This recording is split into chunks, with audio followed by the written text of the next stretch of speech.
Okay, dear friends, so the end of the parasha is a summary of everything that comes before, and it ends in a rather unusual and unexpected way. Once again, Moshe Rabbeinu is giving the Jewish people directions for things to not do when they go to Eretz Yisrael, because they're about to enter, and he's not going to be with them. Yeshua's about to take over, and he says the things they should not do. For example, charge interest to each other, and to be involved in Avodah Zarah. We spoke about that already, which is going to be a major temptation for the Jewish people for a long time. And then he says, by the way, when you get to Israel, and after there's going to be a 14-year gap, break, 7 years of milchama, 7 years of fighting the Canaanite nations, and 7 years of separating and dividing the land in Eretz Yisrael. That's going to be 14 years of milchama and chalukah, separating the land. He says we're going to have the opportunity to worship Hashem in Eretz Yisrael, which is the best place. But then he doubles down and says we're going to have 3 specific chagim, 3 specific holidays that are going to stand out from all the other holidays and times in the Jewish calendar. And they start in the following way. Pesach is number 1 in Chodesh Nisan, although it's not called Nisan yet, by the way. Nisan is a much later word used to describe the first month of the year.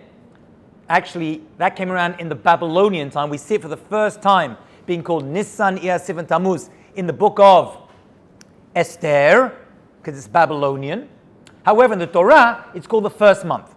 So he says the first month, which we now know as Nisan, which is referred to in the Torah as Chodesh HaAviv, the springtime.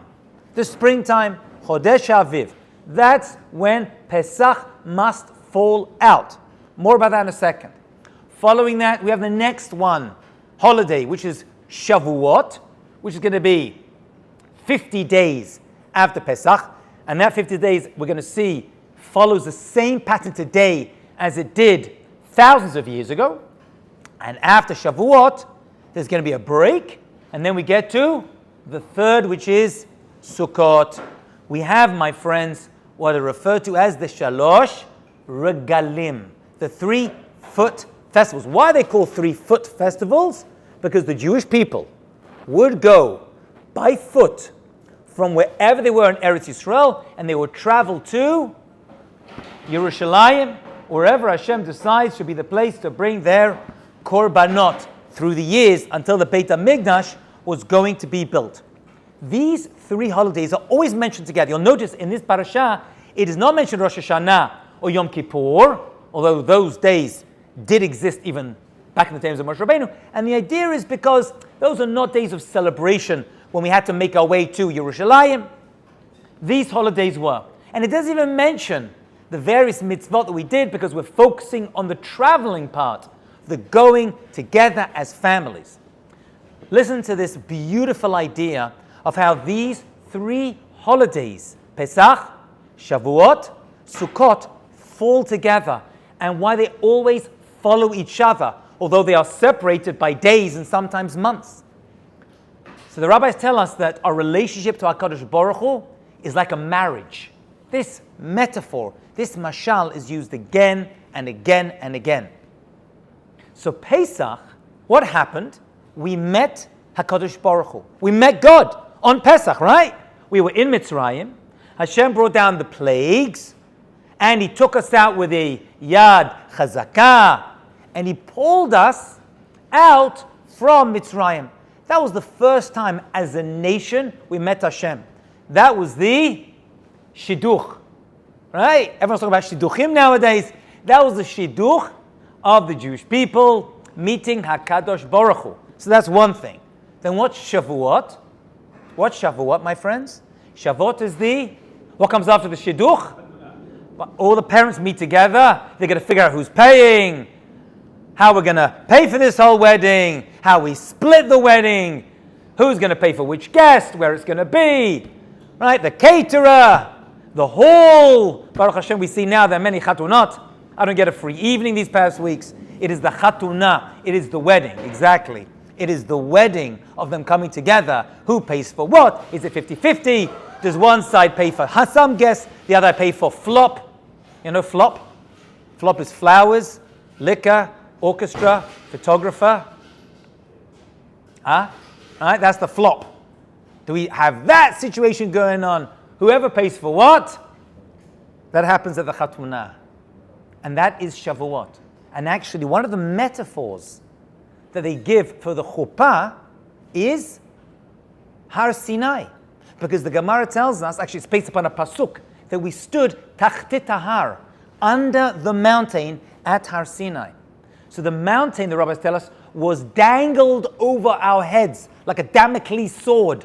And the rabbis say, wow, that's pretty scary. Hashem put a mountain over our heads, like a chuppah is put over the heads of the Chatan and Kala, so to the Jewish people were under the chuppah of the mountain. It's a very weird metaphor, one to the other. Why a chuppah would be a mountain? A mountain is a very scary thing to have above your heads. But so should a chuppah be. When a person stands under the chuppah, really they've got a mountain over their heads, a mountain of responsibility that's about to come. Right? We don't describe it that way because that's pretty scary, but that's pretty much what it is. They're starting their life together. So too the mountain was held over the heads of Am Yisrael, Klal Yisrael at Har Sinai to say, this is your chuppah, but it comes with tremendous achrayut, responsibility. So that's Pesach, that's the Shidduch. That's Shavuot, that's the Chatunah. So what exactly is Sukkot? How does that fit into this trilogy that we are creating over here, my friends? So what's that? Beautiful. God bless you. Sheva brachot. How long is Sukkot? 7 days. 7 days. Thank you very, very much. 7 days. Kol hakavod. You move in together with HaKadosh Baruch Hu. You move into the Sukkah. You come into Hashem's Shekhinah, His home, and we move in together. So as couples, we move in together into our Bayit Ne'eman, B'ezrat Hashem, although Shana Rishonah can be a little bit difficult. But anyway, we'll leave that aside for another time. But with HaKadosh Baruch Hu, we move in and create a home together with HaKadosh Baruch Hu inside the Sukkah. That, my friends, is the thing. By the way, I must mention, although it's not mentioned over here in this parasha, there is another holiday which actually is its own chag, its own holiday that is not is mentioned elsewhere. It's not mentioned over here, I don't believe. I don't believe it's mentioned in this parasha. And what is that? Very nice, Shmini Atzeret. Shmini Atzeret. The 8th day of stopping. That actually is its own chag. That's why it's not its own holiday, which appears at the end of Sukkot. It doesn't appear at the end of Sukkot, actually appears after Sukkot. People think it's part of Sukkot, it's not. We don't sit in the Sukkah. We have Safek Yom and Chutz La'aretz, so we kind of sit in the Sukkah, but you don't make a bracha inside the Sukkah. But it's its own holiday. That holiday is not mentioned over here, but it's the 8th. 8th is the day after. 8th always follows after. 7 represents Olam Hazeh. 8 is Olam Haba. So it's not mentioned here because this is the standard way we have to act in Eretz Yisrael. But Shmini Atzeret is a higher level, but it follows after. That's life after Sheva Brachot. That's life after Matan Torah. Okay, so that's a whole higher level, but that's going to follow on after. So it's not mentioned here, but it's mentioned elsewhere in the Torah when it describes these holidays. Okay, I want to mention as well another aspect, and that is, my dear friends, Chodesh HaAviv.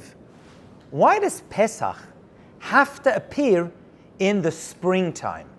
What is the relationship between Pesach and springtime?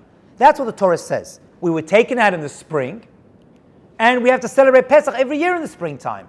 Well, I mean, Pesach appears at the same date in the calendar every year, so obviously it'll take place in the springtime. And the answer is not necessarily, because the Jewish months go according to the moon, right? We follow the moon, the Chodesh, the Chadash, the newness. The month is Chadash, it's new, based upon the moon. But we have to keep our months aligned with the solar calendar. And there is an 11-day discrepancy between the moon, the 12 months of the year, and the sun, the seasons. So actually, if we only went according to the moon, we would actually be going backwards every year by 11 days. And eventually, not too long, in a few years, we would end up with each Jewish holiday based on the months actually appearing in the winter. Lahavdil, right, the Muslim calendar only goes according to the moon. So their holidays travel backwards through the year. We cannot let that happen. Because if that were to happen, what would be the problem? The problem would be that Pesach would go backwards every year and back 11 days, 11 days, and would end up in the winter. But it cannot. Because Pesach, says the Torah, must be. So what do? How do we fix this discrepancy between the moon cycles and the solar calendar? And the solar obviously gives us the seasons of the year. We add an extra month of the last month. This is Adar. So every few years we add an extra month. It's called a Shana Mu'uberet, a pregnant year. And we throw in another Adar. So actually some years has a 13th month, the second Adar. And what do we do in those years? Well, Purim falls in that Adar, because Purim must appear 30 days before Pesach. And we end up pushing the holidays forward, because there's an extra month. Can you see that? You've got to think carefully about it. But by doing so, we make sure that Pesach always appears in the springtime. Why? What is the connection which the Torah itself is telling us? Pesach and springtime, Chodesh Aviv. Well, Pesach is the beginning of the year. And we don't want the beginning of the year to be a cold time. And Hashem did us a favor by taking us out of Mitzrayim, not in the winter and not in the heat of the summer, but in the most beautiful time, and that is springtime, right? When you're in springtime, everything's coming out, the flowers coming out, the fruits and the vegetables coming out, and the weather is actually tolerable. So Hashem did two favors for us. First of all, He took us out of Mitzrayim, out of slavery, but He also took us out when the weather was nice. He could have said, you know what, you get out, right? You get out of Mitzrayim, you get out of Auschwitz, but you're going to have to deal with a cold winter. Hashem said, no.